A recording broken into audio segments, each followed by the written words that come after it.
Hey, history lovers, I'm Mark. And I'm Scott, and today we'll be talking about one of history's most infamous leaders, a guy who conquered most of the known world before he turned 33. Talk about speedrunning his life. Right? While most of us were figuring out our 20s, Alexander the Great was building an empire that stretched from Greece to India. But Scott, we should probably start this discussion with how young Alexander got to where he was. That sounds good. Born in 356 BCE, Alexander basically won the jackpot. His dad was Philip II of Macedon, and his mom was Olympias. And get this, he had Aristotle, yes, that Aristotle, as his personal tutor. His parents really did set him up for success on day one.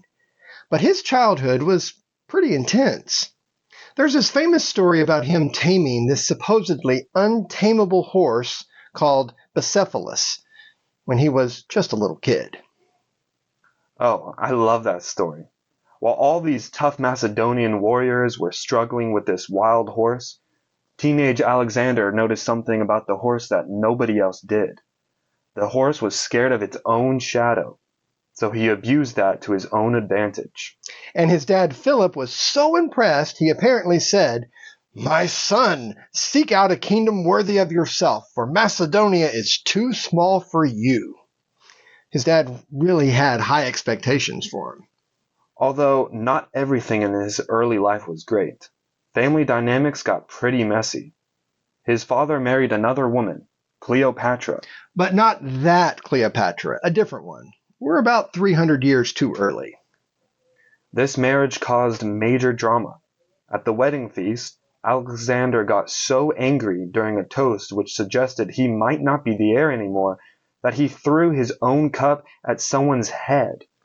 Family reunions must have been fun.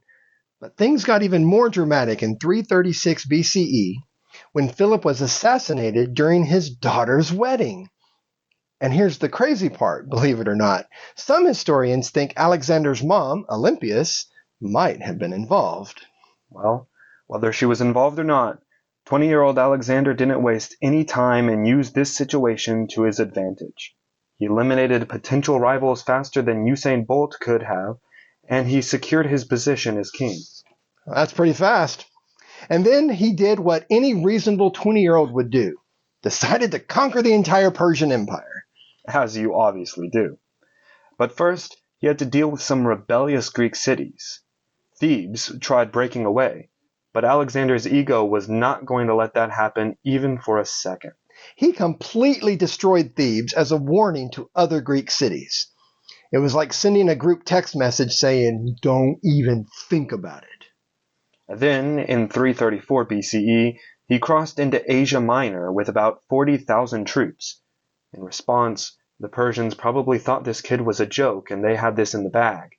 But Alexander was going to prove that he was a bigger threat than expected.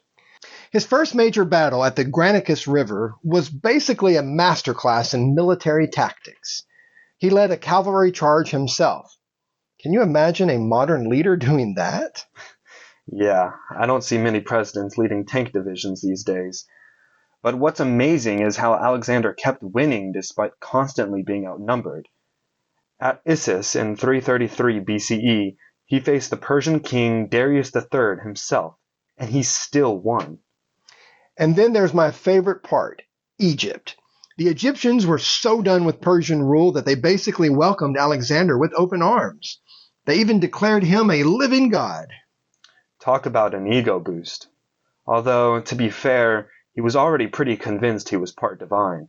His mom had been telling him he was descended from a Hercules since he was just a kid. But the really impressive part was the Battle of Gaugamela in 331 BCE. Darius had literally leveled the ground to give his chariots the advantage, had way more troops. And still, Alexander didn't back down. He used this brilliant tactical move where he drew out part of the Persian line by riding at an angle, and then smashed through the gap. Military historians still study this battle to this day. After that, he just kept going. He took Babylon, burned Persepolis, and then pushed further east into what's now Afghanistan and Pakistan. He even fought against war elephants, which must have been a culture shock for his Macedonian troops. But eventually, his troops begged to head back home. They'd been marching for 8 years at this point. And Alexander, who never lost a major battle, finally had to admit defeat to his own army's homesickness. But here's the tragic part. After all of these incredible conquests, you know what finally took him down? A fever in Babylon in 323 BCE. He was only 32, though some historians think it might have been poison, or maybe he just partied too hard. Ancient sources do mention a lot of drinking. Either way, his empire didn't survive long without him. His generals spent the next few decades fighting over different pieces of the empire. But his legacy was incredible. He spread Greek culture all the way to India, founded countless cities, most of them named Alexandria because why not, and created trade routes that would last for centuries. And he did all of this before his mid-30s. Really put your quarter-life crisis in perspective.